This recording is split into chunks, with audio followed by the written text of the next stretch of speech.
Oke, nah, record sudah ya. Baik, Bismillahirrahmanirrahim. Assalamualaikum warahmatullahi wabarakatuh. Perkenalkan, nama saya Reda Rizal. Ya, saya dosen di Fakultas Teknik sebetulnya. Sekarang menjabat sebagai dekan Fakultas Teknik. Kemudian mengajar di Fakultas Ilmu Kesehatan di FIKES sejak tahun 2009. Sejak 2009 sampai sekarang. Saya mengajar untuk FIKES itu khususnya hanya di Prodi Kesehatan Masyarakat, mata pelajaran analisis kualitas lingkungan hidup. Yang kedua adalah mata kuliah AMDAL. Nah, saya dulu tahun 2016 sampai 2019 itu pernah menjadi wakil dekan bidang 3 di FIKES.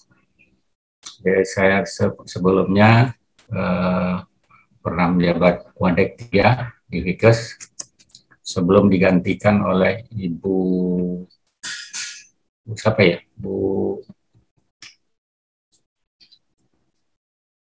Ibu yang dari Kesmas itu, Ibu sekarang lagi melahirkan. Lupa saya. Ibu Putri, Pak. Iya, betul, Bu Putri. Jadi sebelum Bu Putri, saya sebagai wakil dekan. Pada waktu itu Bu Putri sebagai kepala Kaprodi ya. Kaprodi Kesmas, kemudian Kaprodi Kesmas digantikan oleh Pak Arga. Ya, Pak Arga. Baik,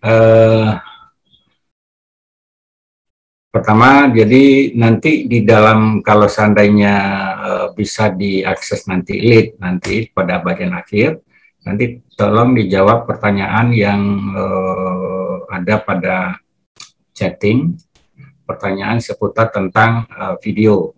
Ada berapa videonya? Saya lupa. Ada 2 video, Pak. Ada 2 video ya. Topiknya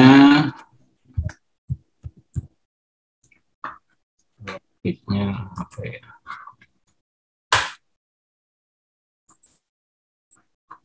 Oh, nggak bisa diakses ya. Lead-nya nggak bisa diakses ya. Oke. Nah, kalau gitu nggak bisa diakses. Berarti videonya juga nggak bisa dibaca ya? Semalam kebetulan udah di-share linknya, Pak, sebelum leads-nya error, jadi udah dapat link videonya. Videonya. Terus mau nontonnya bagaimana? Bisa menonton atau enggak?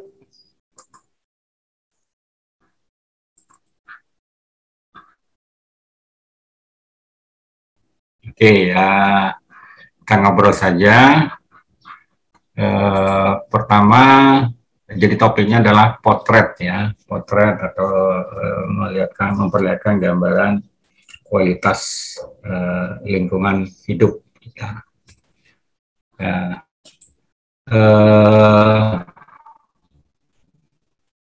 Bahwa lingkungan kita ya itu menyediakan sumber daya untuk kehidupan manusia, kehidupan hewan, kehidupan makhluk hidup lainnya. Nah, makhluk hidup ya, yang semua yang bernyawa. Makhluk yang tak hidup itu adalah misalnya seperti air, ya, udara, kemudian tanah. Kalau kita berbicara kualitas lingkungan hidup, kalau kualitas lingkungan hidup bagus atau baik, maka sumber daya alam kita, sebagai contoh makanan. Nah, makanan kita beras, nasi, roti, itu kita ambil dari sumber daya alam lingkungan kita. Kalau lingkungan hidup kita bagus, maka makanan kita juga bagus gitu. Jadi sumber daya alam bisa dibaca screenshot saya share Bisa, Pak. bisa ya. Nah, ya. Jadi sumber daya alam dan lingkungan itu adalah wujud dari ekosistem. Jadi, eko itu adalah lingkungan, sistem itu adalah sistem yang terdiri dari sub-subsistem. Sub-subsistemnya itu bekerja sesuai dengan aturannya yang membentuk ekosistem. Nah, dalam ekosistem itu terdapat manusia di dalamnya. Jadi, ekosistem kehidupan kita. Kalau kehidupan di kampus, supaya hidup di kampus itu harus ada apa? Ada air, ada udara, ada ruangan kelas, ada media belajar, ada alat teknologi untuk belajar, sehingga bisa hidup. Ya, kalau kita hidup di perumahan kita, di rumah kita, nah, lingkungan sumber daya alam lingkungan dari wujud dari ekosistem rumah. Nah, ekosistem rumah apa? Ada subsistem udara untuk menghidupi kita. Ada subsistem air, ya. Kalau nggak ada air bisa hidup nggak kita? Nggak bisa kan ya. Nah, lalu tanah. Nah, mengapa tiga unsur ini, udara, air, tanah, itu adalah fisika atau non makhluk hidup, ya. Jadi makhluk sebutnya apa? Abiotik ya. Abiotik yang memberikan kehidupan bagi semua makhluk hidup. Agama Islam menyebutkan bahwa manusia itu berasal dari tanah. Jadi manusia berasal dari tanah. Mengapa manusia itu disebut berasal dari tanah? Karena kita bisa hidup dari apa yang dihasilkan dari tanah, ya. Nasi dari mana? Dari tanah atau sayur dari tanah. Makan kentang, asalnya kentang di tanah. Oh enggak Pak, saya makannya ikan. Ikannya ada di mana? Di air. Airnya ada di mana? Ada di tanah. Jadi semuanya ada di tanah. Oh enggak Pak, saya makan burung. Oke, makan burung. Burung itu makanannya dari mana? Dari tanah juga, toh. Gitu. Jadi manusia asalnya dari tanah dan kembali ke tanah. Jadi itu siklus kehidupan kita. Jadi ekosistem di mana kita hidup ini terdapat manusia yang memanfaatkan sumber daya alam untuk keperluan hidupnya. Jadi kalau tidak hidup, lingkungannya tidak bagus, ya nggak bisa hidup. Nggak ada air, bisa mati. Nggak ada makanan, bisa mati. Makanan itu dihasilkan dari tanah. Nggak ada air, nggak ada udara, nggak bisa hidup. Seperti kasus COVID ini, orang kekurangan oksigen akhirnya meninggal. Jadi oksigennya ada di udara. Padahal sebetulnya oksigen itu banyak di air. Cuman kita tidak tahu bagaimana mengeluarkan mengeluarkan O dari H2O. Nah, berdasarkan batas ukuran waktu hidup manusia, maka sumber daya alam itu dibagi dua. Jadi sumber daya alam itu dibagi dua, ada yang bersifat diperbarui, ya, renewable resources, ya. Yang kedua, sumber daya alam yang tidak bisa diperbaharui. Nah, sumber daya alam yang bisa diperbaharui itu antara lain adalah semua makhluk hidup. Manusia kan sebagai sumber daya alam, ya, yang disebut dengan sumber daya manusia. Ya. Bisa nggak diperbarui? Ya bisa, lahir terus dan seterusnya, mati terus. Jadi ada sifatnya adalah renewable. Ya. Hewan itu bisa diperbarui. Kemudian tumbuh-tumbuhan bisa diperbarui. Jadi yang bisa diperbaharui itu adalah sumber daya yang hidup, ya, sumber daya manusia, sumber daya hewan, kemudian sumber daya nabati, ya, atau dari vegetasi. Nah, sumber daya alam yang tidak bisa diperbaharui, misalnya kebutuhan kita untuk hidup yang tidak bisa diperbarui itu apa?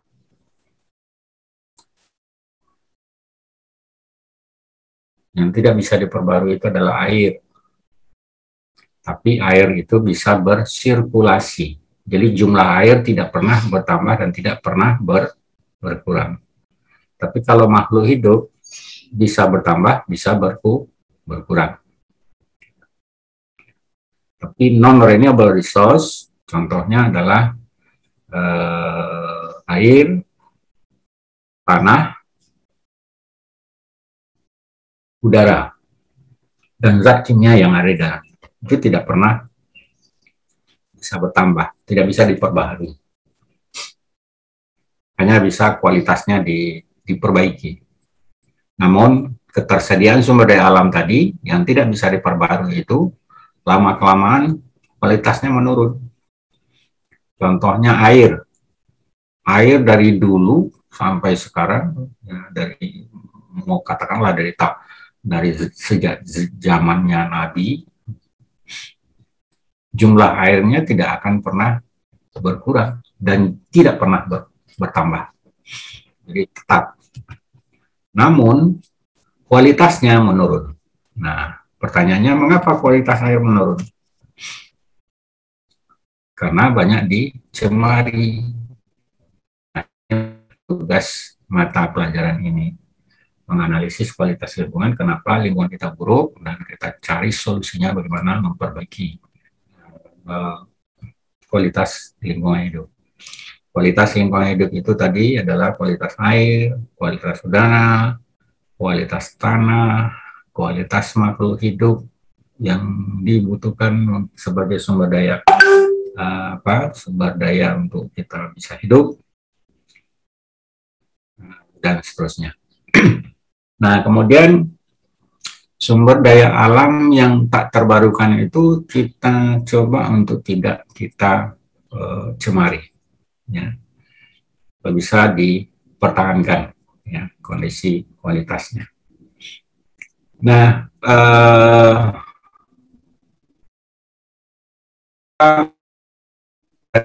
disebutkan sumber daya alam itu bisa diperbarui dan bisa diperbarui. Nah, diperbaruinya itu berdasarkan atas ukuran waktu alam.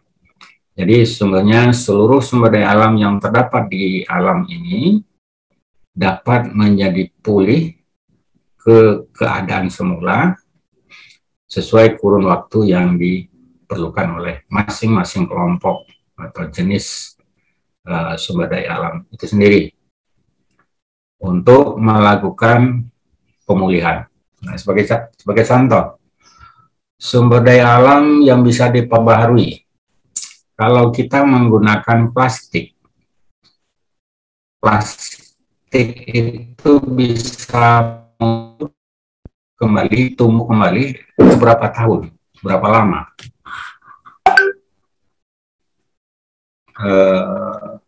Mungkin kita bisa bandingkan, kita telusuri, kita analisis. Plastik itu bahan bakunya apa? Kalian tahu? Plastik bahan bakunya apa? Bahan baku untuk membuat plastik. Siapa yang tahu? Ada yang tahu? Minyak mentah ya, Pak? Ya, minyak bumi, ya, yang disebut dengan fosil. Ya, fosil. Nah, fosil itu berapa lama tumbuhnya? Bisa diperbarui. Izin menjawab Pak, bertahun-tahun. Iya, ribuan tahun, puluhan ribu tahun, bahkan orang nyebutnya jutaan tahun, kita nggak tahu. Ya, tapi yang jelas itu. Nah, lalu pertanyaannya, kalau plastik itu digunakan untuk pembungkus, ya, plastik adalah sumber daya alam tak terbarukan. Kemudian kita cari sumber daya alam terbarukan yang bisa menggantikan plastik tadi. Contohnya apa?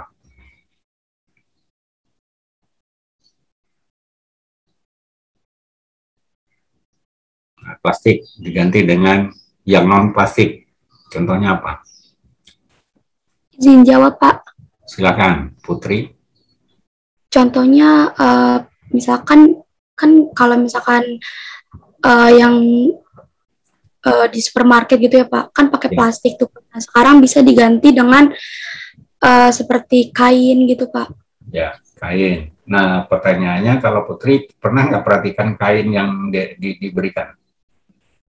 Apa materialnya? Masih plastik juga dong? Iya Pak. Ya, nah hanya saja perbedaannya adalah kalau plastik sebelumnya begitu dipakai dari supermarket sampai di rumah itu dibuang tempat sampah atau. Tapi kalau tas tadi masih bisa dipakai ulang, reuse namanya. Ya, tapi kalau plastik tadi yang plastik kantong plastik sampai di rumah tidak ada manfaatnya, itu akan menjadi sampah gitu. Jadi waktunya cepat menjadi sampah. Nah, alternatifnya sebetulnya harus dicari materialnya yang dapat diperbaharui. Nah, masyarakat kita, termasuk masyarakat industri, ini yang belum paham penggantinya. Oh, ini ramah lingkungan. Ramah lingkungan dari apa? Kalau itu masih menggunakan plastik. Yang ramah lingkungan itu adalah yang bisa terdegradasi di tanah. Dia bisa hancur, terurai di tanah. Kemudian dia bersirkulasi lagi. Nah, sebagai gambaran contohnya adalah misalnya ini. Kantong tadi ganti dengan tas. Sebaiknya tas itu menggunakan tas yang berasal dari vegetasi dari apa? Dulu pada waktu saya kecil ya, itu ada tasnya dari daun pandan atau daun apalah namanya, seperti tikar itu, tembikar atau apa. Nah itu seperti itu. Nah itu bahan bisa 1 tahun setelah lapuk, kemudian dia menjadi sampah dan pada waktu menjadi sampah dia terurai, tidak merusak lingkungan. Gitu. Jadi bukan plastik, kantong plastik itu diganti dengan apa namanya tas, ya. Tapi tasnya itu kalau kita periksa ya semuanya juga tetap plastik. Nah ini sebetulnya yang tidak paham adalah industrinya. Jadi Anda selaku ahli kesehatan masyarakat, ya anjurkan pada masyarakat konsumen jangan beli sampah, ya.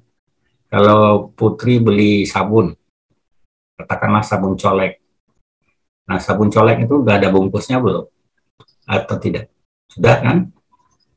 Nah, lalu kalau Putri beli di warung, kira-kira sabun coleknya dikasih dalam bentuk apa? Dalam bentuk sabunnya itu, atau ditambah lagi bungkus plastik? Ditambah lagi Pak. Nah, ditambah lagi. Nah, jadi pedagang dan pembeli tidak paham bahwa yang pembeli, dia tidak paham bahwa yang dia beli itu adalah sampah. Nah, ini masyarakat harus kita sadari. Dan pedagang juga demikian. Jadi kalau kita beli sabun colek tadi, yang sudah dibungkus dengan plastik, ya sudah cukup itu saja yang kita beli. Jangan lagi ditambah dengan kantong kresek gitu loh. Nah, di zaman dulu sebelum pandemi ini, kalau orang mau lebaran pada saat bulan puasa, berbondong-bondong ke mall, beli sepatu, beli baju, beli celana dalam, beli ini kaos dan lain sebagainya. Nah, masing-masingnya itu ada tas. Orang bangga itu nenteng apa? Tas itu 10 jari penuh. Dia nggak sadar bahwa yang dia bawa pulang itu adalah sampah. Nah, tugas Anda lah selaku ahli kesehatan masyarakat untuk memberikan literasi kepada masyarakat. Ya, ingat jangan beli sampah. Bagaimana caranya? Caranya adalah cari produk yang ramah lingkungan. Apa produk yang ramah lingkungan? Adalah produk yang terbuat dari material terbarukan.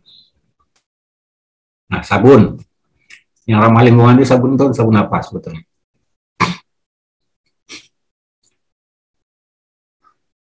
Ada yang tahu enggak?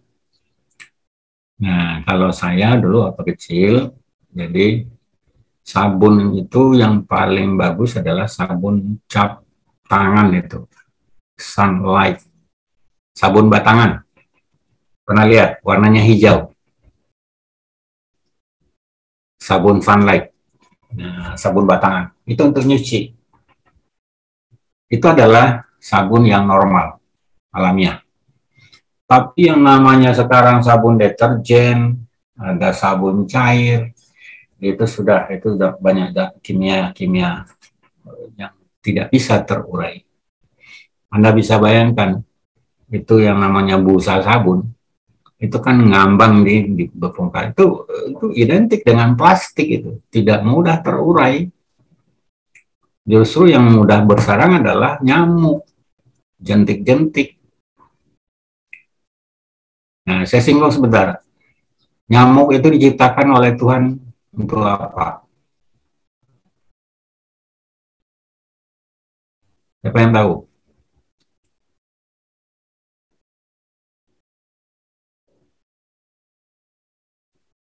Siapa yang bisa tahu? Nyamuk.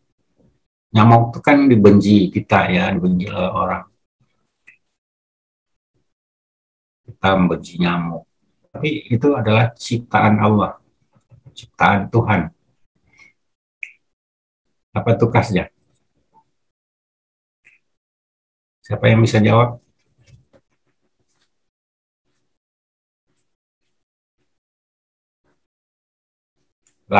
Laler hijau. Tahu kan laler hijau? Apa sifatnya laler hijau?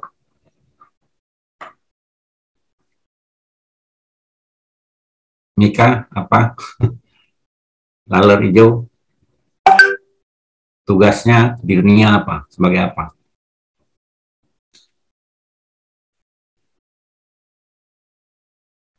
Izin jawab. Ya, siapa? Silakan. Nah, kalau untuk kayak serangga seperti lalat dan nyamuk itu sebenarnya bisa untuk sebagai agen penyerbukan juga, Pak. Ya, pengurai ya. Sebagai pengurai. Pengurai. Nah, pengurai dalam rantai makanan. Rantai makanan. Nah, pengurainya dari sini. Lalu mengapa dia menjadi ancaman bagi manusia? Dan dia adalah bagian dari bioindikator kesehatan. Semakin banyak nyamuk, semakin tidak sehat. Tapi kalau tidak ada nyamuk, apa yang akan terjadi?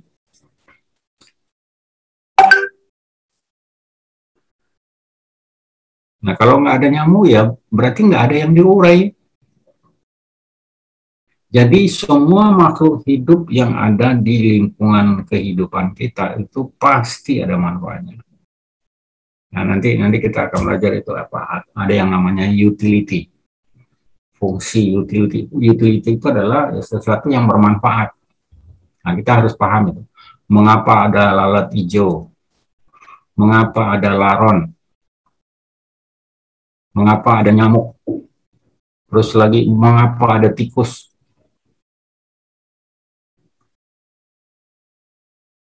Kan nggak memberi manfaat bagi kita. Nah, kita hanya membaca itu. Nah, kemudian COVID. Mengapa ada COVID? Kita menjadi takut, wajib pakai masker apabila kita berada di berpapasan dengan orang atau berhadapan dengan orang dan lain sebagainya. Nah, ke depan itu kehidupan kita sudah akan berubah. Nah, mengapa demikian? Kalau saya melihat bahwa alam itu selalu mencari keseimbangan, ya, selalu alam itu akan memberikan keseimbangan, menuju keseimbangan. Nah, keseimbangan itu akan muncul apabila telah melewati sesuatu yang yang menjadi kritis tadi. Contoh ya, gunung meletus. Ya. Gunung meletus itu kan merugikan masyarakat, ketakutan, dentumannya, getarannya, kemudian abu yang keluarkan, panas yang dikeluarkan, itu merugikan masyarakat dan makhluk hidup pada saat itu. Tapi di kemudian hari, apa yang terjadi? Bahwa di sekitar gunung meletus tadi, di mana pencemaran itu dia lepaskan, di situ dia menebar sulfur, menebar berbagai macam jenis kimia, akhirnya tanah itu menjadi subur. Saya ingat tahun 2007 atau 2000 berapa, Gunung Merapi di Jogja itu meletus. Teringat dengan Mbak Sarijan, penjaga gunung, Mbah Mijan, siapa namanya? Mbah Marijan, Pak. Ya, Hafiz, betul, Mbah Marijan. Nah, itu tahun berapa, Hafiz? 2007 ya? Untuk letusan Gunung Merapi yang gede, kurang tahu juga saya, Pak. Lupa, Pak. Apa ya, pokoknya sekitar itulah, sebelum 2010. Nah, semua kan orang ketakutan, banyak yang korban, hewan banyak yang mati, kepanasan, kena lahar panas, kena batu, dan lain sebagainya. Banyak yang meninggal. Tapi sekarang apa? Setelah, katakanlah 3 tahun atau 4 tahun setelah itu lingkungannya menjadi subur. Nah, kalau lingkungannya subur, sapi sehat, ayam sehat. Nah, kalau ayam sehat, sapi sehat, semuanya sehat, sayur pun sehat, masyarakat juga sehat. Jadi itu ada suatu peristiwa yang melepaskan entropi. Nah, entropi itu adalah misalnya tadi gangguan panas, bau, dentuman, suara, nah sebagainya. Itu entropi. Itu akan memberikan akan menuju ke sebuah seimbangan. Nah, COVID ini juga demikian. Jadi, sama halnya seperti gunung meletus. Semua ketakutan. Kita terkena ini dampak negatif dari COVID. Tapi nanti setelah COVID ini berlalu, maka nanti ada yang diuntungkan. Siapa diuntungkan? Nggak tahu, nanti mungkin 5-10 tahun yang akan datang. Nah, adalah yang akan menerima dampak positifnya. Nah, saya sebagai orang teknik,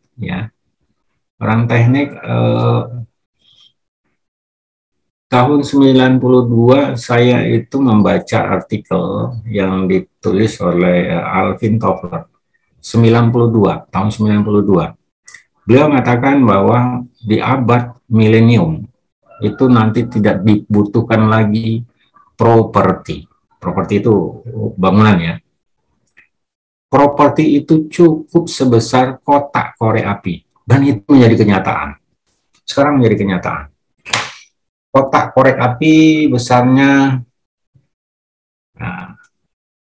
kayak HP. Jadi bangunan gedung kantor itu bisa digantikan dengan HP. Jadi orang kantor cukup dengan HP. Terbukti. Nah, sekarang di masa sekarang orang nyebutnya era disrupsi. Ya, disrupsi itu adalah keadaan di mana statusnya status quo ya, jadi mungkin sebelumnya ada, sekarang menjadi ada, atau sebelumnya ada, sekarang jadi nggak ada. Jadi kebalikannya itu yang kita sebut sebagai new normal. Dulu kan nggak ada sholat itu yang renggang. Sholat berjamaah itu harus rapat gitu.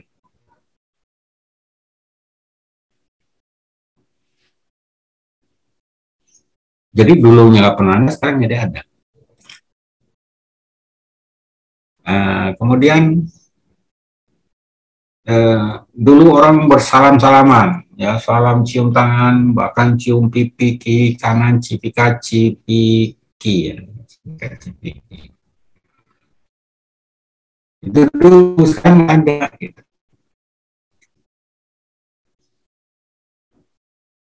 Nah, bahkan saya bisa meramalkan, tapi nggak tahu, bukan peramal dukun, enggak ya. Karena melihat apa namanya, fenomena alam. Pernah nggak nonton film Star Trek? Ada ya yang nonton film Star Trek ya. Pakai maskernya itu di hidungnya ini kayak pakai kamera gitu loh. Atau samalah dengan apa namanya, orang yang bekerja di pabrik yang banyak limbah pencemaran B3-nya. Nah, sekarang kita mulai menggunakan masker ya, masker kain, masker apa namanya, yang plastik itu. Saya meramalkan justru nanti bisa jadi kalau misalnya COVID ini tidak bisa terselesaikan, semua orang itu pakai masker yang ada karbonnya itu loh. Masker kalau orang berada di asap itu kan pakai ya, tabung. Nah, jangan-jangan kita nanti begitu. Tapi di filmnya sudah ada kan?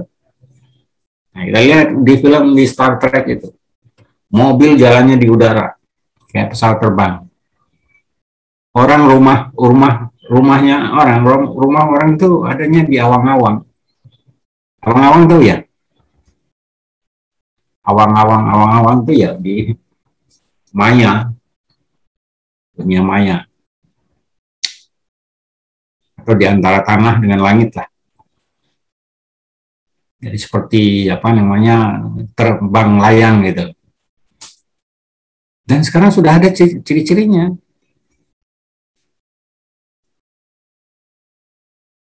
Orang bisa berjalan di awang-awang ya, pakai drone itu. Sekarang drone itu kan baru ini ya, orang diangkat ini, tapi kan kasar ya. Itu nanti akan menggunakan nanoteknologi. Jadi menggunakan misalnya di sendal ya, sendalnya itu ada teknologi nanoteknologi. Orang bisa terbang. Bisa jadi. Dan itu bakal terjadi. Nah, dunia sekarang punya populasi, kalau saya nggak salah, lebih dari 7,5 miliar populasi umat manusia. Ya, umat manusia 7,5 miliar. Yang terbanyak itu adalah Cina. Nah, saya ingat di tahun 1999, bulan 9, tanggal 9, ya, tahun 1999, bulan 9, tanggal 9, jam 9, lahir anak yang ke-6 miliar. Saya ingat itu. Lahir anak ke-6 miliar. Nah, sekarang sudah 7,5 miliar. Di tahun 99 itu 6 miliar jumlah manusia di dunia ini. Sekarang 2021 jumlahnya lebih dari 7,5 miliar. Jadi pertambahannya 1,5 miliar. Nah, saya nggak tahu persis dengan COVID ini korban seberapa banyak. Itu menurun tidak? Nah, kita pakai analogi ya. Cina itu sekarang penduduknya sudah mau mencapai 2 miliar. 2 miliar orang itu tanahnya itu tidak bertambah-tambah dari dulu sampai sekarang. Padahal orang Cina itu perlu makan sama dengan kita. Nah, ini kondisi apa namanya? Ya, fenomena lingkungan kita. Hafiz, sampai pernah nggak melihat memperhatikan kalau orang Cina dulu itu kalau tidak hanya orang Cina dulu, orang Cina sekarang juga dulu yang orang Cina ya, maksudnya orang Cina yang betul-betul Cina. Ya, Pak. Itu makannya pakai 2 jari ya? Wah, nggak tahu, Pak. Iya, orang Cina. Kayak sumpit kali, Pak. Iya, pakai sumpit. Jadi 2 jari. Nah, kalau orang Islam diajarkan oleh Nabi apa? 3 ya? 3 jari. 3. Nah, kalau orang kampung saya, orang Minang, makannya itu 5 jari. Sama, Pak. Saya juga 5, Pak. Nah, gitu. Tapi kan kakinya harus dinaikin. Ya. Wah, itu mah di warkop, Pak. Ya, enggak, itu ajaran. Supaya jangan rakus. Jadi jangan seperti makan kayak di orang pesta. Orang pesta itu kalau pergi ke pesta kan, pesta pernikahan gitu ya, makan itu kan berdiri. Nah, kalau berdiri kan perut itu cepat apa namanya, ya. Nah, seharusnya itu kita diajarkan oleh alam. Kalau Islam tadi 3 jari, ya. Kalau orang Cina justru 2 jari. Ya. Mengapa 2 jari? Mungkin karena jumlah orangnya semakin banyak dan lahannya tidak pernah luas, tetap saja bahkan malah semakin sempit karena dibangun rumah-rumah industri, sehingga lahan pertanian kan makin lama makin berkurang. Nah, bagaimana mulutnya bertambah, perutnya bertambah, kan perlu produksi yang banyak, yang lebih, sehingga disiasati dengan budaya, ya. Nah, budaya makannya orang Minang itu menurut saya keliru. 5 jari itu namanya cangok. Cangok tahu nggak? Cangok. Ada nggak orang Minang sini? Cangok artinya apa? Cangok itu artinya rakus. Kalau di Jakarta mah cabak, Pak. Cabak namanya. Ya, sama. Rakus, pokoknya rakus lah. Jadi, nah orang Cina itu dia makan, dan dia makan itu adalah baik itu mie maupun nasi. Nasinya kan semangkok, tapi makannya lama. Jadi kalau orang makan lama itu kenyangnya lama, daya tahannya lama. Tapi kalau orang Padang makannya 5 jari, 2 jam kemudian lapar lagi. Gitu. Jadi kan diperlukan produksi yang banyak. Nah, tapi kalau orang Cina makannya sedikit hemat. Akibatnya apa? Orang Cina dulu itu kalau anak gadis itu yang mulai yang mau menikah gitu ya. Itu dibuatkan sepatu yang kecil. Akibatnya apa? Jalannya tuh jinjit-jinjit. Kalau orang Cina itu jalannya jinjit-jinjit. Kenapa? Karena sepatunya kecil. Kalau sepatunya kecil berarti jalannya pelan. Kalau jalannya pelan berarti energinya kecil. Kalau energinya kecil nggak perlu makan banyak.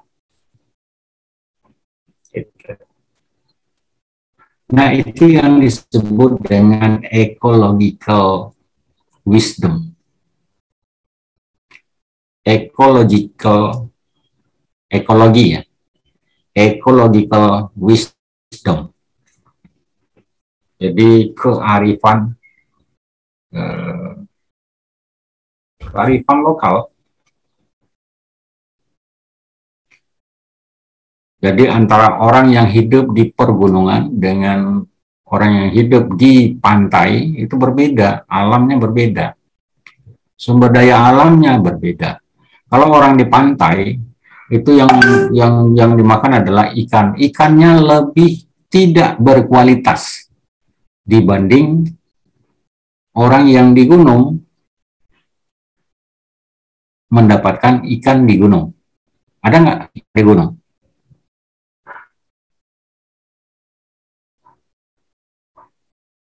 Ada. Kalau ada sungainya, ada airnya. Kalau ada sungai, berarti di hulu itu kualitas airnya kan lebih bagus daripada yang di hilir. Di pantai itu kita kan ke sana. Air kencing kita kan mengalir ke sana, ke pantai. Jadi ya kalau kebiasaan masyarakat kita makan rempeyek itu pakai udang-udang kecil-kecil itu ya. Itu makanan yang tidak sehat itu. Kenapa makan tidak sehat? Rempeyek, saya mengatakan nggak sehat. Kenapa? Karena itu ikan cere. Ikan cere itu hanya hidup di pinggir laut, pinggir pantai.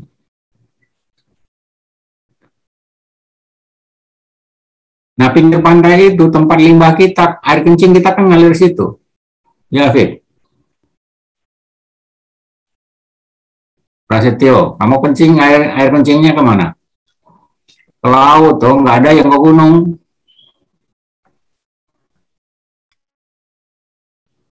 Nah, kalau kita buang limbah, air sabun tadi, kemana ngalirnya? Pasti ke pantai. Yang ada di pantai ya ikan cere. Ada nggak ikan cere di tengah laut? Nggak ada, makanya orang Jepang itu berkualitas, ya. Sumber daya manusia di Jepang itu berkualitas. Mereka makannya makan ikan tuna. Kenapa ikan tuna? Ikan tuna itu kan daging semua. Ada nggak limbah yang dia makan? Enggak, dia makan ikan. Tapi kalau ikan cere, limbah yang dia makan.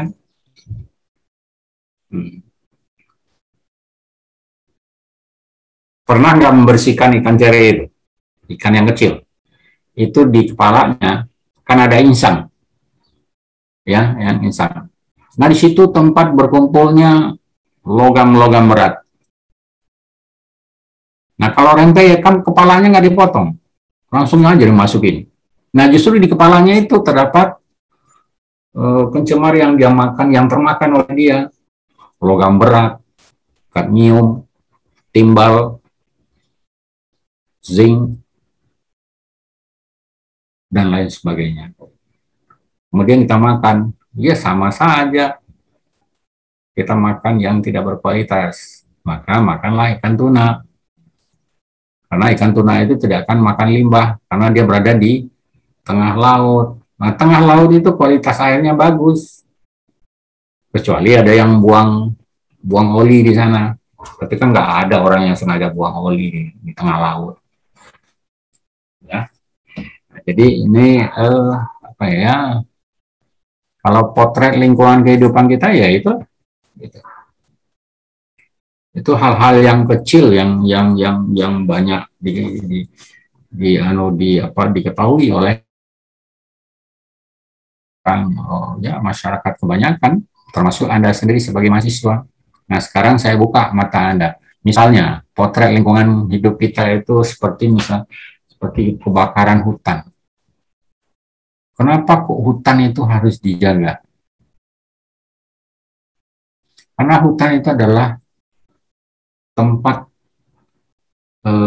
kehidupan berbagai jenis makhluk hidup yang nantinya bisa menebar makanan. Siapa yang menebar? Yang menebar itu adalah burung. Kalau hutan nggak ada, burung nggak ada. Oh Pak, nggak salah Pak. Bagaimana kalau hutan tuh isinya monyet saja? Iya monyet. Ada manfaatnya itu. Tugasnya sama seperti tikus. Apa tugasnya monyet? Prasetyo tahu nggak? Nah, sebagai penyimbang ekosistem mungkin Pak. Nah, saya juga tahu penyebaran, tapi identiknya seperti apa gitu loh. Sama saya tanya tadi, tikus itu diciptakan oleh Tuhan, itu pasti ada manfaatnya itu, ada utility-nya itu. Cicak di rumah kita apa tugasnya? Anak saya tanya cicak fungsinya, cicak fungsinya makan apa? Makan nyamuk. Oke, pelihara aja cicak supaya nyamuknya nggak ada. Tapi giliran cicak banyak, dinding itu banyak tai cicaknya. Nah, pertanyaan selanjutnya, tai cicak itu jadi apa? Kan kita ini sapu dong. Sapu, terus kemana perginya? Ya ke tanah. Nah, pertanyaannya apa isi tinjanya cicak tadi yang kita sapu? Amonia, sulfur dioksida. Nah, itu adalah rantai makanan. Dia makan menyuburkan tanah. Gitu. Tapi yang kalau kita buang ke tempat sampah itu adalah plastik. Nggak ada yang ngurai. Tapi kalau tai cicak, ada yang mengurai. Nah, artinya ngurai cacing makan tai cicak tadi ya. Yang keluar adalah ya nutrien tanah jadi subur. Nah, mengapa tikus bisa menjadi penyebar cikungunya? Apa namanya? Cikungunya. Karena populasinya meningkat menjadi tidak seimbang alamnya. Nah, tikus itu kan predatornya ular, tapi masyarakat suka membunuh ular. Yang ketemu ular takut lalu dibunuh. Padahal ular itu tugasnya adalah makan tikus.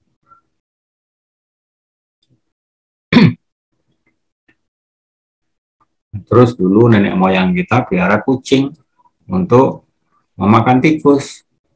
Nah sekarang kucing diajar makan cheddar Whiskas Pak. Whiskas. Whiskas apa itu? Apa itu? Ini yang untuk martabak itu apa namanya?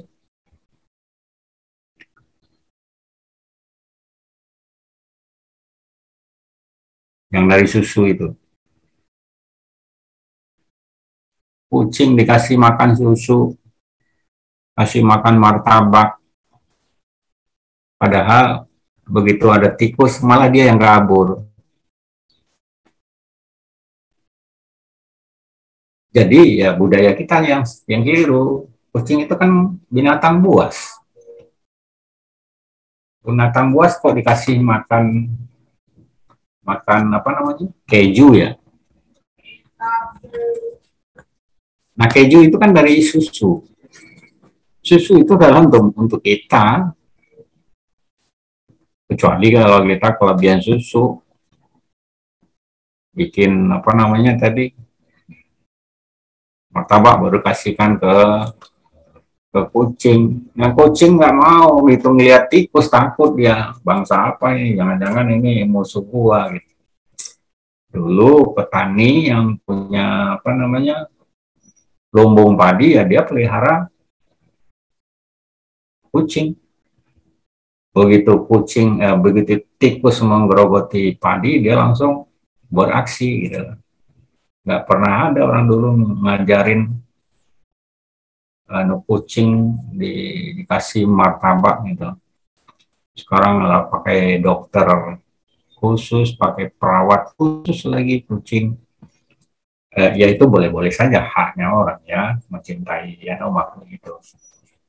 Tapi ya itu kalau kita keterlaluan ya salah juga. Kadang-kala ada orang lebih sayang sama kucing daripada anaknya.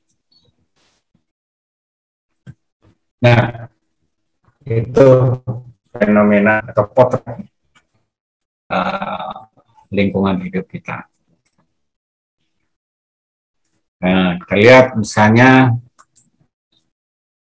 ciri khas ya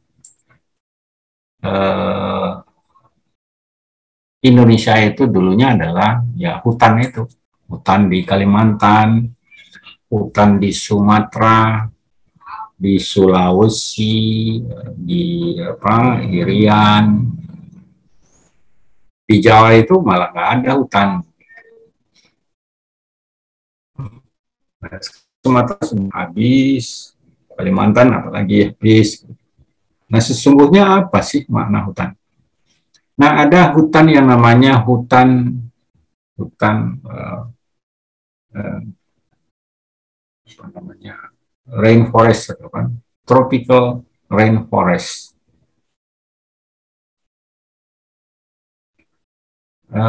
Tropical rainforest, jadi hutan hujan tropical.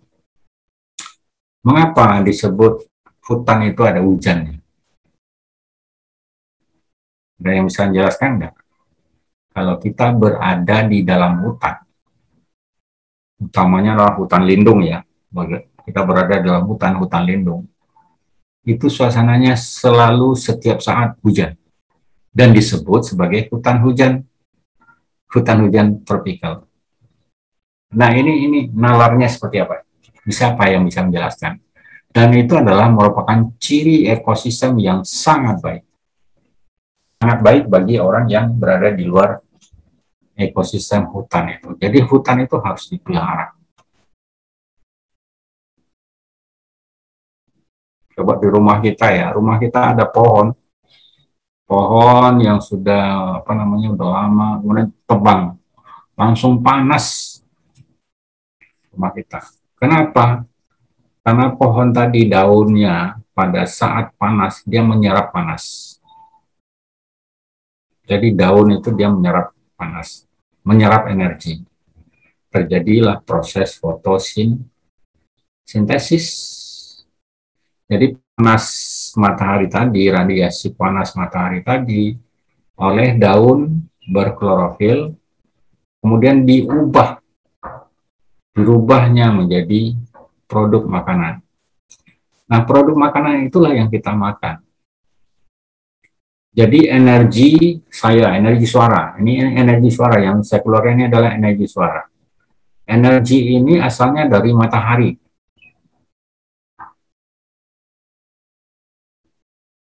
Siapa yang bisa membuktikan? Nah, ini adalah alam lingkungan kita. Azkia, suaranya adalah energi suara. Energi suara apapun itu asalnya dari matahari. Itu yang menyebut adalah Pak Reda. Bisa nggak Azkia membuktikan bahwa suara kita itu asalnya dari matahari? Kalau izin menjawab Pak. Ya kan? Ya mungkin kalau menurut saya kan tadi kata Bapak energi gitu ya Pak. Kan kalau misalnya manusia beraktivitas kan itu pasti butuh energi gitu. Dan energi kita kan pasti dari makanan, dan makanan juga pasti ada pengaruhnya gitu Pak dari cahaya matahari. Kayak misalnya kan kita makan sayur, nah sayur itu kan pasti fotosintesisnya prosesnya juga itu dari matahari juga, harus ada bantuan cahaya matahari. Atau misalnya dari sapi atau hewan yang kita makan itu kan pasti mereka makannya juga dari tumbuh-tumbuhan yang dimana proses fotosintesisnya juga dibantu oleh matahari. Mungkin kurang lebih seperti itu Pak. Masih. Bukan kurang lebih lagi. Perfect. Ya. Betul. Itu asalnya adalah dari rantai makanan, ya, rantai makanan. Jadi rantai makanan itu harus kita pelihara, harus kita pelihara.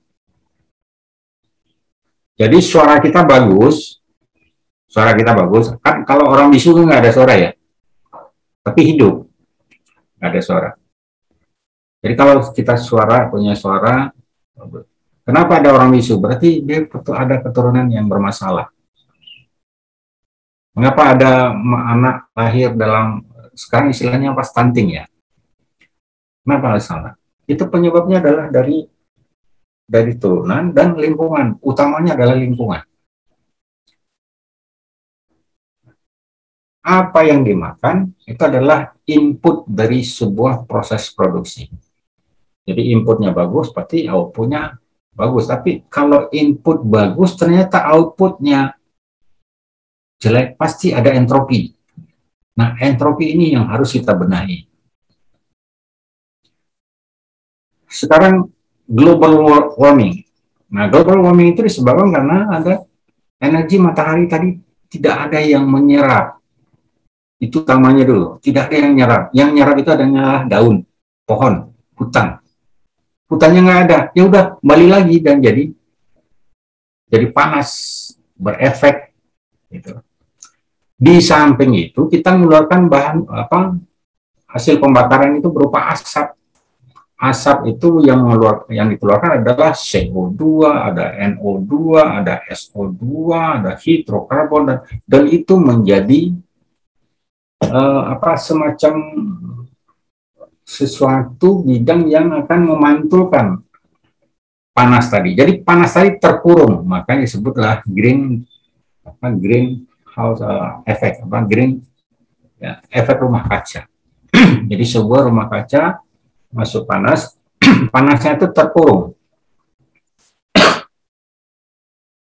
Nah, apa yang mengurung? Mengurung itu adalah itu tadi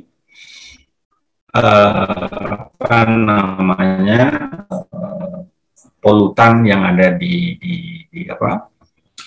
atmosfer, di udara, itu tidak ada yang menyerap. Apa yang menyerap pencemar tadi? Yang menyerap pencemar itu adalah daun. Yang menyerap pencemaran itu adalah daun atau hutan atau pohon. Sebagai contoh tadi, di rumah kita ada pohon. Ya, pohonnya kita tebang, kan panas kan? Ya, berarti polutannya nggak ada lagi yang menyerap. Di depan rumah kita jalan besar, ya, jalan besar. Kemudian ada pohon di depan rumah kita, banyak kendaraan yang lewat, ya, pohon. Kemudian kita bandingkan, pohonnya ditebang, semakin bising nggak? Pasti semakin bising. Kenapa bising? Karena nggak ada yang menghalangi, nggak ada yang menyerap bising tadi. Nah, lalu bagaimana mekanismenya? Kok bisa bising itu diserap oleh daun? Nah, contoh yang sederhananya adalah kita lihat rel kereta api. Rel kereta api,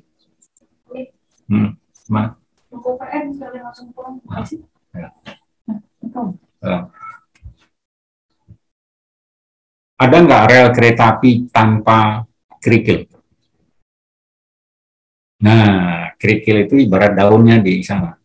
Jadi dia pemecah energi.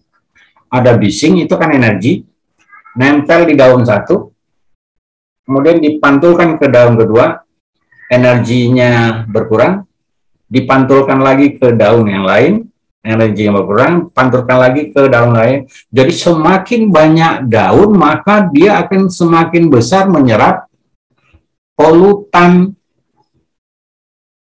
Gitu. Jadi kita menjaga lingkungan dengan tanam-tanaman, itu sebaiknya cari tanaman yang berdaun banyak. Nah, lalu Pak, pencemaran udara itu yang keluar dari knalpot kendaraan itu tidak hanya CO2,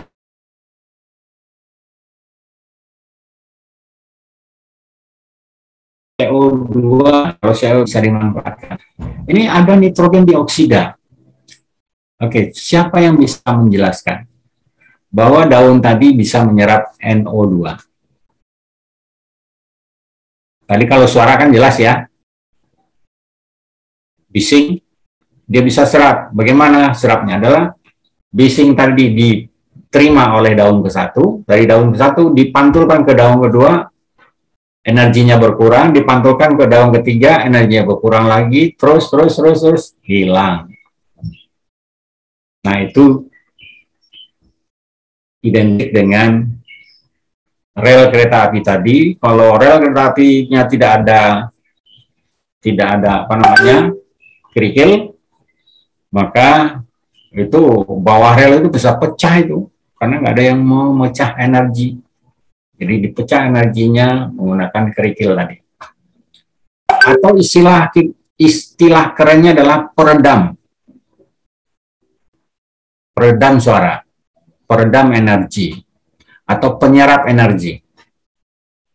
Nah, di dalam ruangan kita, rumah kita, kalau rumah kita itu suara kita itu menggema, maka pasanglah semacam misalnya karpet. Nah, karpetnya bila bulu-bulunya semakin banyak, maka itu serap energinya semakin banyak. Gitu. Jadi lingkungan kita tidak bising, satu, bisa diatasi dengan pohon tadi. Gitu. Oh, ada polutan, asap, pohon lagi. Nah, nitrogen tadi, katakan ada asap, ya, nitrogen nempel dia di daun. Nempel dia daun, begitu ada hujan, dia akan turun, jatuh ke tanah menjadi amonia. SO2, sulfur dioksida, diterbangkan dari knalpot, jadi ambien, nempel di daun. Begitu hujan turun, menjadi asam sulfat, jatuh ke bawah, menjadi sulfur. Dan semua terjadi reaksi di dalam tanah, menjadi penyubur tanah. Dan zat-zat kimia lainnya. Ya. Nah, pohon, katakanlah yang ada bunganya. Di situ ada datang kupu-kupu. Nah, kupu-kupu bertengger di bunga tadi. Lalu setelah itu, kupu-kupu tadi setelah memanfaatkan bunga tadi, dia pergi, mengibaskan sayapnya. Begitu mengibaskan sayapnya, di sayapnya itu ada biji, butiran-butiran sisa makanan, dan itu ditebar sama dia. Tempat lain. Pernah nggak melihat bangunan gedung yang tinggi, di situ tumbuh beringin? Pernah nggak? Ada bangunan-bangunan lama itu, kok ada tumbuh tanaman di situ? Siapa yang bawa? Yang bawa adalah burung. Atau barangkali ada biji-bijian yang terbang dan jatuh di situ. Ya, biji-bijian terbang, melayang, rupanya jatuh di gedung yang tinggi. Di situ ada debu, terjadilah tumbuh akar, dan seterusnya. Tumbuhlah pohon liar. Ya. Jadi itu kualitas lingkungan hidup kita, potretnya seperti itu, dan pemahaman tentang ilmu tentang lingkungan, ya. Ini perlu kita ya kita pahami lah, kemudian diimplementasi dalam kehidupan kita sehari-hari. Saya kira itu karena apa namanya, saya tidak terlalu fokus dengan materi yang saya ini, itu saya ngomong bebas saja. Mengapa demikian? Karena kita berada dalam apa namanya, program Kampus Merdeka. Jadi program Kampus Merdeka itu program Merdeka Belajar Kampus Merdeka. Maknanya adalah bahwa sekarang itu sistem pembelajaran adalah sama dengan singkatan LEAD. LEAD itu learning,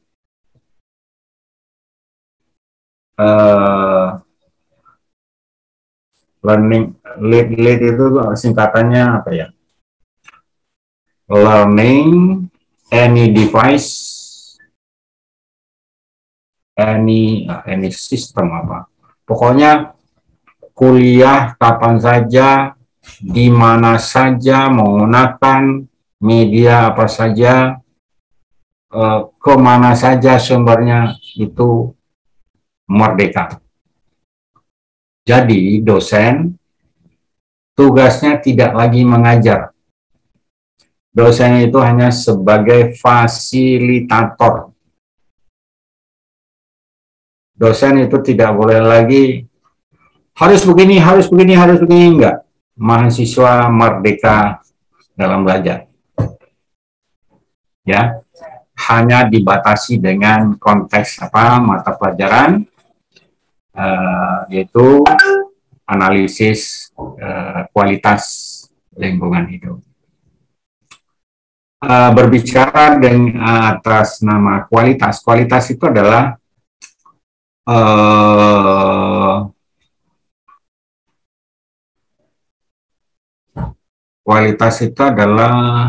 apa? Sesuatu yang pertemuan antara apa yang diharapkan dengan apa yang menjadi kenyataan. Jadi mutu atau kualitas itu adalah pertemuan antara apa yang diinginkan, apa yang diberikan. Apabila tidak setimbang, maka dikatakan tidak berkualitas. Sebagai contoh lingkungan yang tidak berkualitas, misalnya jalanan macet, ya. Jalanan jalan macet, berarti kualitas lingkungannya nggak bagus. Nah, lalu apa harapannya? Jadi harapan dengan kenyataan itu tidak sama. Mengharapkan tidak macet, tapi kok macet gitu. Nah, lalu ya macet, harapannya tidak macet, tapi kenyataannya macet. Itu sifatnya adalah kualitatif. Nah, sekarang mutu atau kualitas itu harus bisa terukur. Bagaimana kita mengukurnya? Nah, mengukurnya adalah dengan mempelajari kuliah analisis kualitas lingkungan. Jadi kualitas lingkungan itu apa ukurannya? Oh, bagus. Nah, bagus itu apa ukurannya? Oh, nyaman. Nyaman itu apa ukurannya? Nyaman menurut Putri dengan nyaman menurut Safira itu nggak sama. Nyaman menurut Pak Reda nggak sama. Gitu loh. Untuk itu perlu ada baku mutu. Jadi kalau mutu tanpa adanya baku mutu atau standar, maka semua orang boleh menyebut, oh ini kualitasnya bagus. Itu. Nah, fenomena yang terjadi di masyarakat kita sekarang di tengah kondisi pandemik ini. Oh, apa namanya, vaksin yang diperdebatkan itu. Tahu nggak itu vaksin itu apa? Saya sendiri juga nggak tahu sebetulnya. Tapi kalau orang ngomong, oh, ini vaksin ini jelek, ini vaksin ini bagus, oh ini vaksinnya impor ini soalnya. Sampean ngerti nggak ngomong itu? Ya, jadi Anda selaku mahasiswa harus kritis tentang itu. Jadi jangan asal goblek, atau goblek itu apa? Asal ngomong itu. Kita jadi mahasiswa, apalagi Anda mahasiswa UPN itu adalah mahasiswa nomor 9 kualitasnya dari seluruh perguruan tinggi negeri yang ada di Indonesia. Anda itu nomor 9. Kemarin Ibu Rektor dalam sambutannya waktu ya PPKMB kemarin itu, mahasiswa yang diterima termasuk Anda angkatan 20 ya. Anda angkatan 20 ya. Angkatan 20 itu adalah mahasiswa Saintek itu urutan 8 apa 9. Nah, mahasiswa kemarin itu penerimaan mahasiswa kemarin 2021. Itu tingkat keketatannya itu adalah 4%. 4% yang diterima. 75.850 orang yang melamar, yang diterima itu hanya 3.150. Jadi hanya 4%, 4,16%. Jadi 100 orang pelamar yang diterima hanya 4 orang. Itu UPN. Jadi Anda adalah orang nomor 4 dari 100 orang yang pinter. Nah, jadi di saat Kampus Merdeka kita melaksanakan program Kampus Merdeka, nah, dosennya itu jauh lebih bodoh dibanding mahasiswa. Jadi saya sendiri juga begitu mengatakan bahwa asumsi yang berlaku pada dosen sekarang adalah mahasiswa jauh lebih pintar daripada dosen. Nah, itu gimana caranya? Ya, itulah tahun lalu itu saya coba bikin bikin video YouTube pembelajaran itu. Orang bilang, wah Pak Reda hebat, apaan? Saya aja menonton ulang itu malu saya. Kok begini ya tampilan saya, kok kayak begini ya, gelap dan lain macam, suaranya nggak jelas. Ya itulah kenyataan, kita harus coba. Dan anak-anak milenial sekarang jauh lebih baik kualitasnya dibanding manusia zaman kolonial seperti saya. Ya.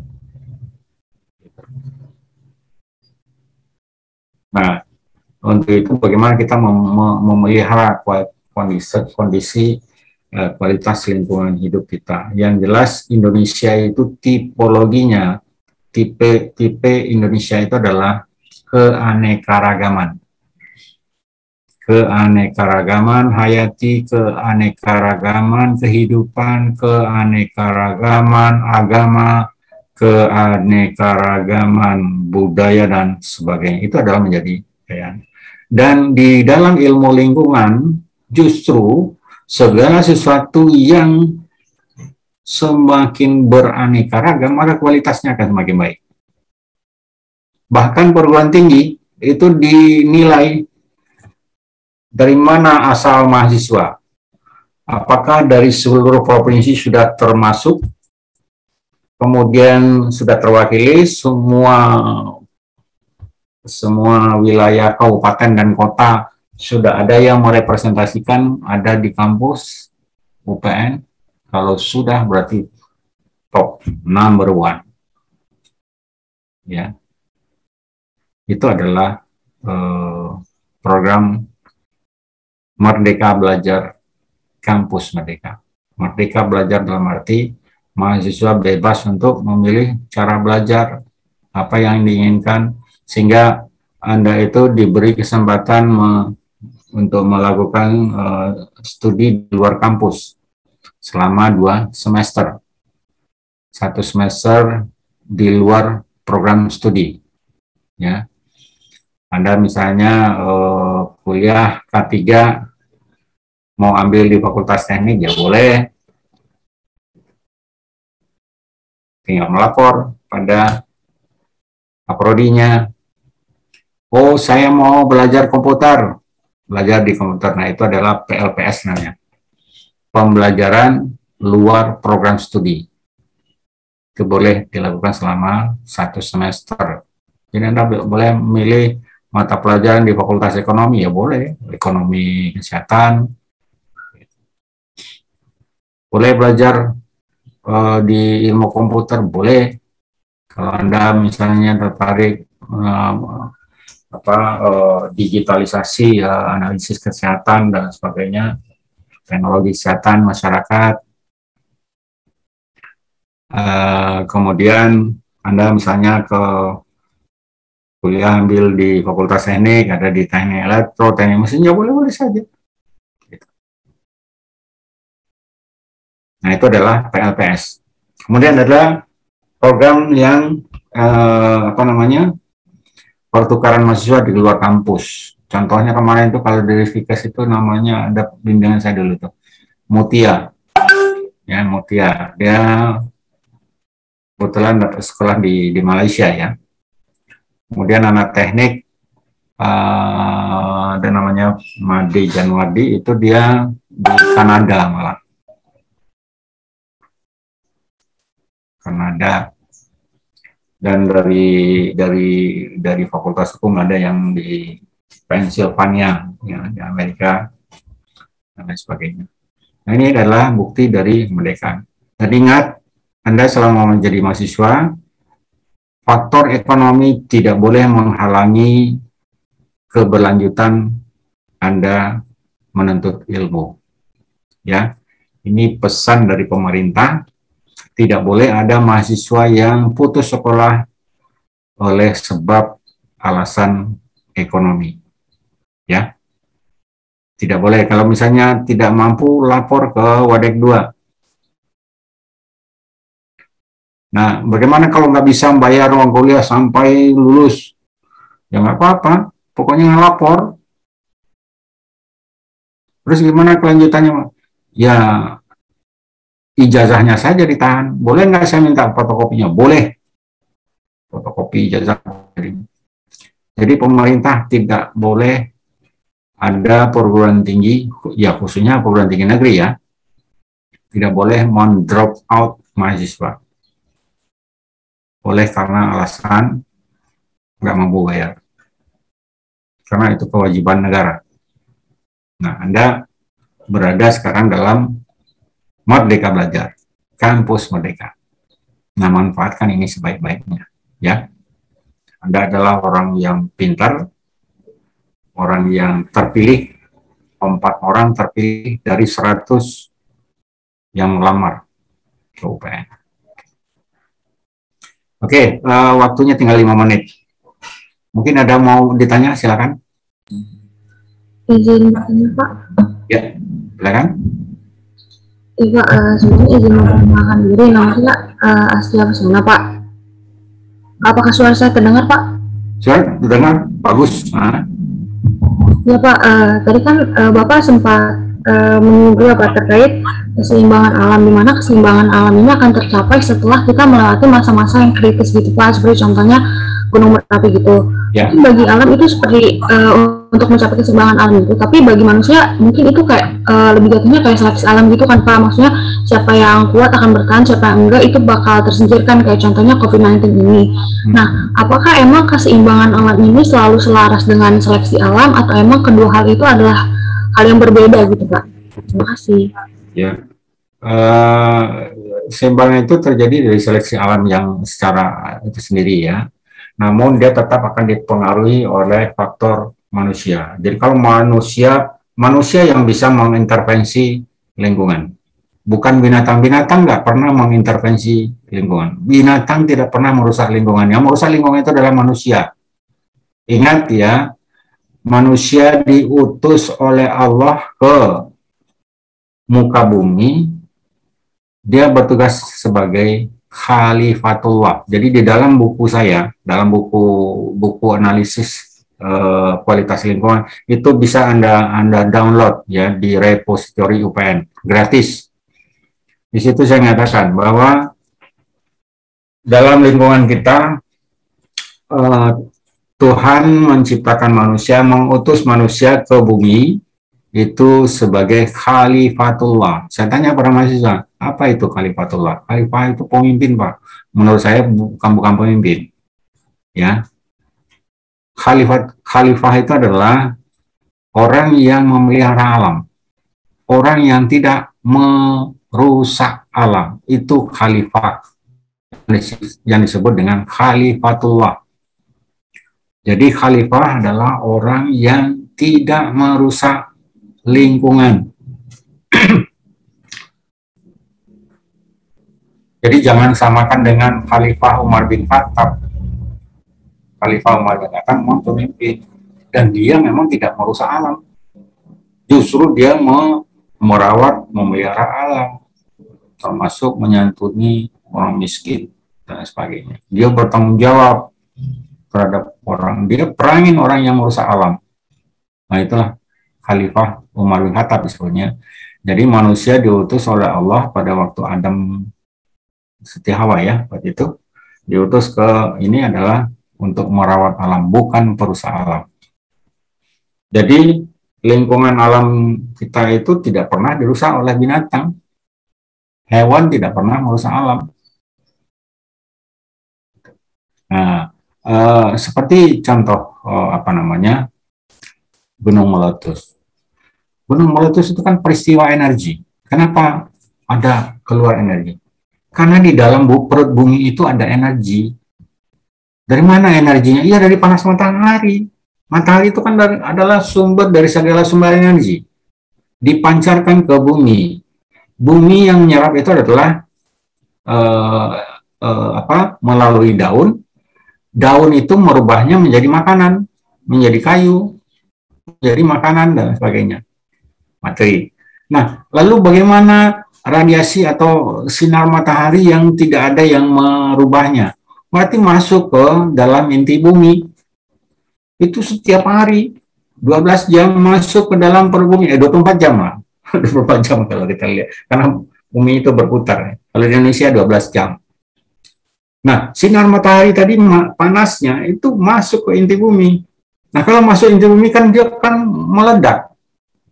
Bagaimana meledak? Nah, melalui lempengan bumi. Kalau lempengan buminya ada di gunung, terjadilah ini letusan Gunung Merapi. Kemudian kalau itu lempengan kulit buminya itu ada di laut, maka terjadilah tsunami. Jadi lempengan ini saya bertanya pada ahli geologi ya. Rupanya bumi itu seperti bawang. Bawang kulitnya berlapis-lapis, ya berlapis. Bawang itu kan berkulitnya berlapis-lapis. Jadi lapisan itulah yang terjadi. Jadi lapisannya itu ada yang turun, ada yang naik. Nah kalau ada yang turun, berarti kan air laut turun. Ada yang naik. Setelah itu dia naik. Nah itu yang menjadi gelombang tinggi, yang menjadi tsunami. Kalau itu terjadi di pinggir laut gitu, atau tengah laut. Jadi itu adalah peristiwa energi. Pelepasan entropi, saya sebutnya sebagai entropi. Entropi sama dengan entropi itu adalah sesuatu yang tidak bermanfaat, tapi untuk mencari keseimbangan. Mohon maaf, sudah. Kalau tinja kita itu adalah entropi. Entropi itu harus ditempatkan pada tempatnya. Masa iya kita berak di kamar kita sendiri atau di lantai kamar kita sendiri, atau kita berak di masjid atau musola? Bukan tempatnya. Jadi entropi itu harus dilepas pada tempatnya. Jadi kalau gunung meletus, ya memang tempatnya gunung meletus. Makanya jangan tinggal di tempat gunung meletus gitu loh. Oh, tempat mudah tsunami, jangan tinggal di situ. Nah, inilah mitigasi, ya, mitigasi lingkungan, mitigasi risiko alam. Sudah tahu di situ ombaknya besar, suatu ketika ada ini tsunami, kok masih tinggal di situ gitu. Nah, masyarakat kita itu kan senang kalau misalnya membangun rumah itu di pinggir jurang. Kalau pinggir jurang kan ada tambahan, tinggal bikin WC di situ, tinggal buang kan tinjanya. Itu kan merusak lingkungan, tidak buang berak di sembarangan tempat kok. Nah, tapi kalau ditaruh di septic tank di tempatnya, ya sudah di situ terjadi proses sirkulasi material yang tidak menyebar kemana-mana gitu. Jadi buang limbah itu jangan sembarangan, harus pada tempatnya. Nah, mohon maaf misalnya, kalau kita kentut, apa kentut sembarang tempat kan enggak? Kalau bisa disembunyikan. Sama juga dengan sedekah. Sedekah itu jangan diperlihatkan pada orang lain. Sedekah itu disembunyikan. Itu sama, sedekah itu kan 2,5% kan harus dikeluarkan dari harta kita. Itu adalah entropi yang harus dilepas secara ikhlas, sama ibarat kita berak. Kalau berak kan ikhlas kan? Mana ada orang berak terpaksa? Mana ada orang kencing terpaksa? Harus dilepaskan secara ikhlas, tapi tempatnya harus di tempatnya, jangan sembarangan kencing di jalan gitu. Ya, jadi yang kita buang itu adalah semua entropi. Nah, entropi itu harus kita tempatkan di tempatnya. Kalau tidak, itu akan berdampak negatif pada kita.